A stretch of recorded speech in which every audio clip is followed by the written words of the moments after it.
before we get started on our lesson, we're going to read a story you might be familiar with. Can you guess what this story is by looking at our background? That's right, we are reading Don't Let the Pigeon Drive the Bus. First, we'd like to thank Disney Publishing Company and Mo Williams for allowing us to share this story. This is Mo's first published picture book, and it was awarded the Caldecott Honor, as you can see on the cover. All right, let's get started. Hi, I'm the bus driver. Listen, I've got to leave for a little while, so can you watch things for me until I get back? Oh, and remember, don't let the pigeon drive the bus.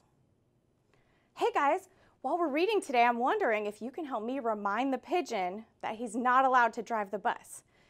Whenever you want to, you can say, no. All right. Whew, I thought he'd never leave. Hey, can I drive the bus? No. You can say that with me. No. Please. I'll be careful. I'll tell you what, I'll just steer. My cousin Herb drives a bus almost every day. True story. Vroom, vroom, vroomity vroom, pigeon at the wheel. I never get to do anything. Do you ever feel like the pigeon? Can you make a connection here? I think we all feel like that sometimes, right? Hey, I've got an idea. Let's play Drive the Bus. I'll go first. No. Come on, just once around the block. I'll be your best friend. How about I give you $5? No fair. I bet your mom would let me. Don't forget to tell the pigeon no. I can hear all those no's out there. What's the big deal? It's just a bus. I have dreams, you know. Fine. Let me drive the bus.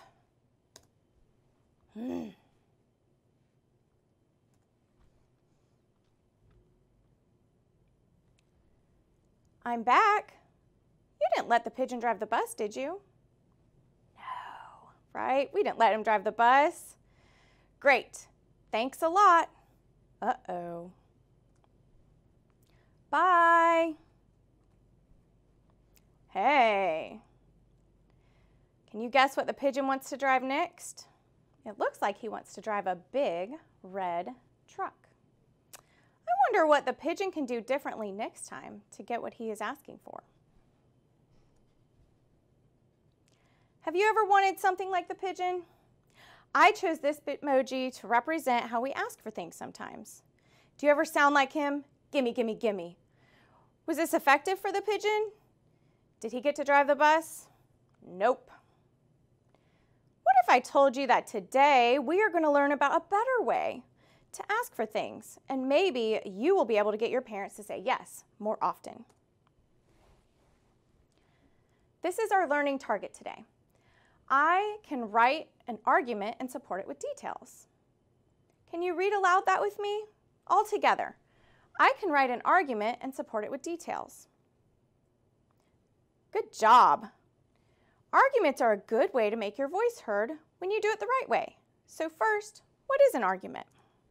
An argument is a reason given to persuade others that an action or idea is right or wrong. Good arguments have factual reasons. Arguments are not yelling or whining to get what you want. A good argument allows your voice to be heard in a non-disruptive way. What if the pigeon had given some good reasons for driving the bus? Can you think of some reasons the pigeon could have given for wanting to drive the bus? Think about that for a minute.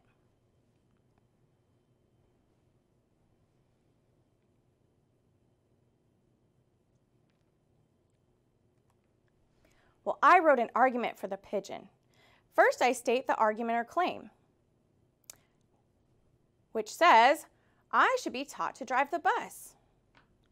Next, I give 3 reasons why I should be allowed to drive the bus. Here are my reasons. This is a good idea because you might need a backup driver if someone gets sick. Reason number 1. or if needed in an emergency, reason number 2. Also, driving could help my coordination skills.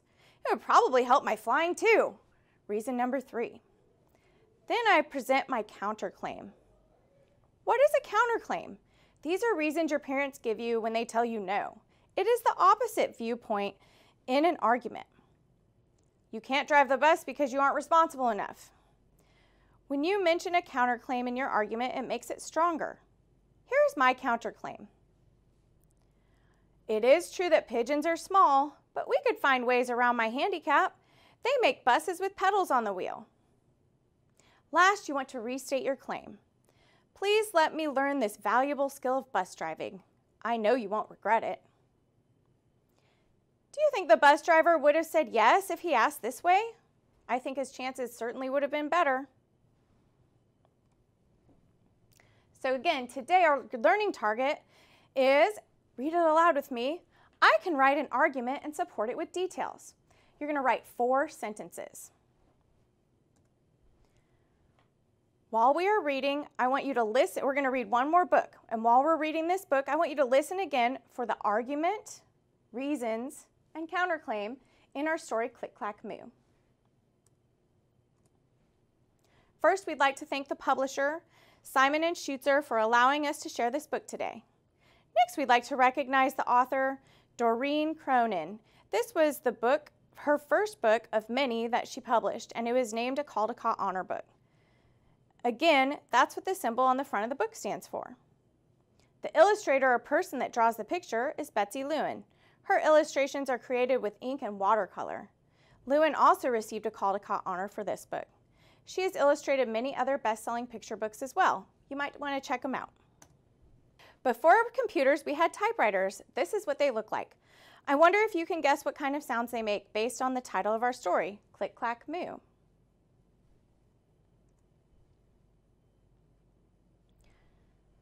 Farmer Brown has a problem. His cows like to type. All day long he hears, click, clack, moo, clickety, clack, moo. Can you read that last part with me? Click, clack, moo, clickety, clack, moo. Great work, scholars. At first, he couldn't believe his ears. Cows that type, impossible. Click, clack, moo, clickety, clack, moo. It is impossible for cows to type. That's why this is fiction. But I wonder what they are typing. Do you have a prediction? What would cows want to tell Farmer Brown? Come up with a prediction. I bet it's a good one. When you're done, share it with your favorite stuffed animal. Then he couldn't believe his eyes. Dear Farmer Brown, the barn is very cold at night. We'd like some electric blankets. Sincerely, the cows. Were you right? Electric blankets? I would have never predicted that. Do you see the argument yet?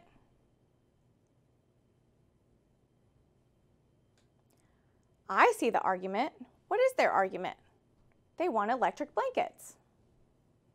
They also give a factual reason why they need them. The barn is very cold at night. It was bad enough the cows had found the old typewriter in the barn. Now they wanted electric blankets. No way, said Farmer Brown. No electric blankets.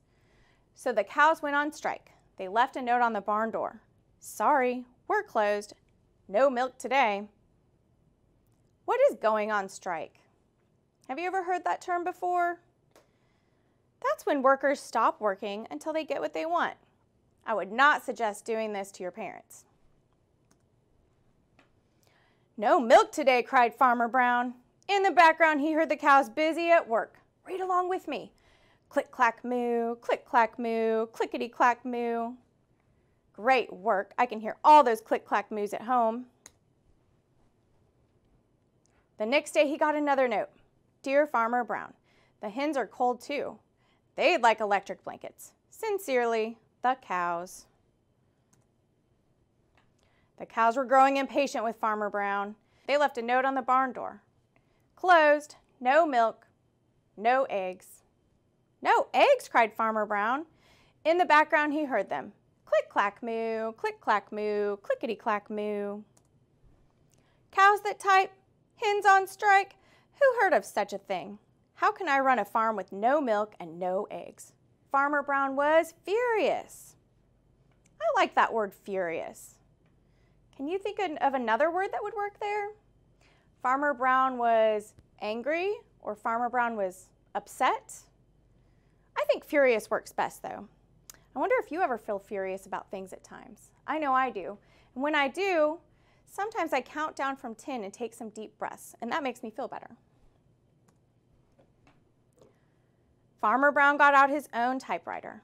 Dear cows and hens, there will be no electric blankets. You are cows and hens. I demand milk and eggs. Sincerely, Farmer Brown. I don't think Farmer Brown gives a good reason why they shouldn't have electric blankets. His counterclaim isn't very strong. What do you think? Duck was a neutral party, so he brought the ultimatum to the cows. Neutral party, that's a fancy way of saying Duck didn't take the side of the farmer or the cows.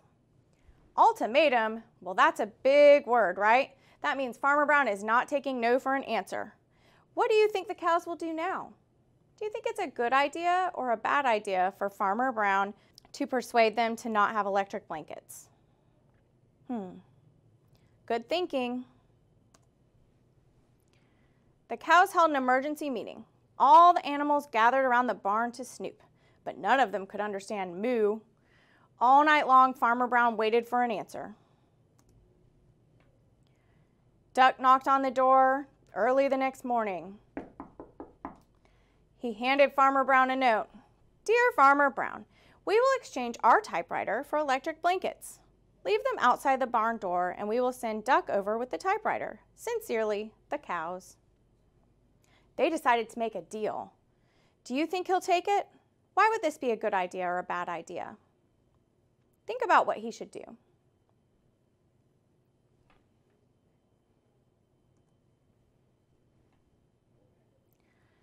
Farmer Brown decided this was a good deal.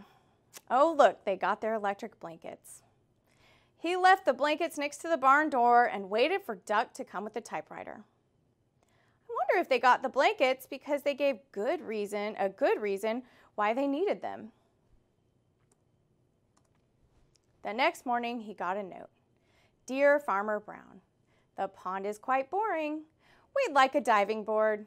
Sincerely, the ducks. Oh, read along with me, guys. Click, clack, quack. Click, clack, quack. Clickety, clack, quack. That's fun to read it, isn't it? Splash. Let's talk about the cow's argument. First, what was their argument or claim? We need electric blankets. Did they give a reason? Yes, the barn is cold. They did only give one reason, but it was factual. Last, was there a counterclaim? I didn't see one in the story. In fact, Farmer Brown never gives a reason. He just says no, but we could come up with one. It's true, cows do have fur to keep them warm, but this winter has been extra cold. Help us sleep better with electric blankets. What other reasons could the cows have given to ask for blankets? Would your reason have made the argument stronger? Better sleep, more milk? Lastly, we restate. We give you milk, let us have our electric blankets. Now it's your turn. What would you ask for? Again, I can write an argument and support it with details. You're going to write at least 4 sentences. Select a topic to write about. Could be something like, why should your parents take you to your favorite restaurant once the quarantine is over? Or maybe why you should be allowed to stay up later at night. I'm sure you have lots of ideas on what you would like to ask your parents for. I want you to take 2 minutes and think about an idea you want to write about. When you are finished, grab a paper and pencil and meet me back here.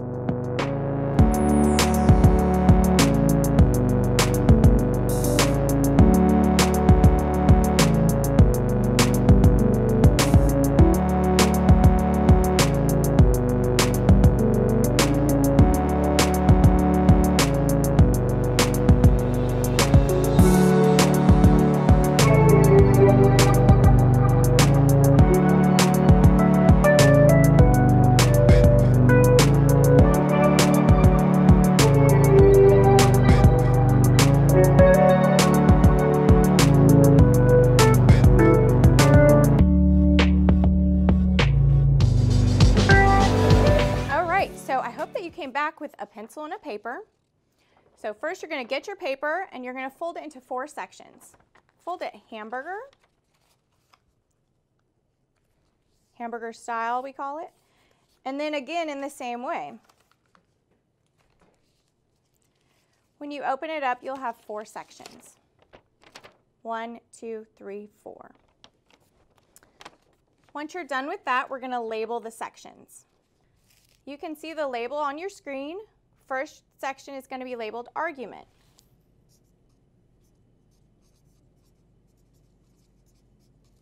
Next, reasons. Then counterclaim.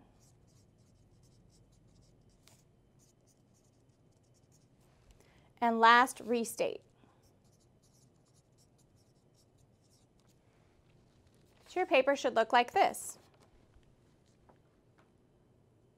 All right. Here is my example. Students should be able to chew gum at school.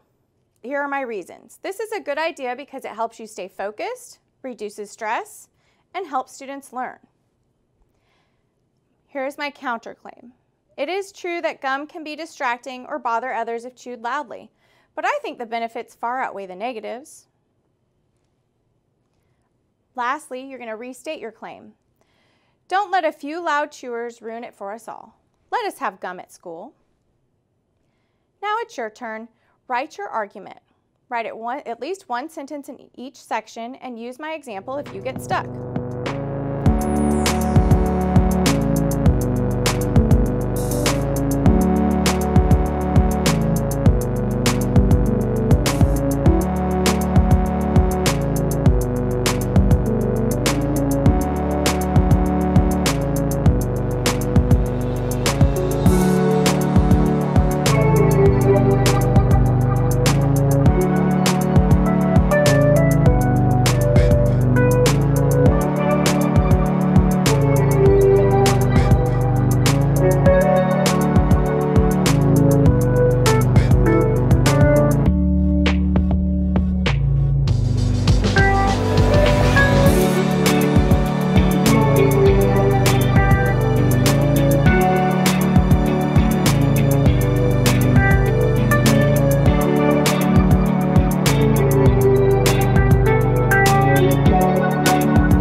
Welcome back. Great work, scholars. Parents, older students could develop this into an essay, writing an introduction with 3 body paragraphs, stating their reasons, and a concluding paragraph. You could get your kids writing by having them write arguments anytime they want something or even when a disagreement comes up. I hope you enjoy this activity. Thanks for joining us today on Teaching Through Television. I'd like to give a special shout out to all my students at Cousal Elementary, Ladies Island Elementary, and Ladies Island Middle School. I miss you guys. Stay safe.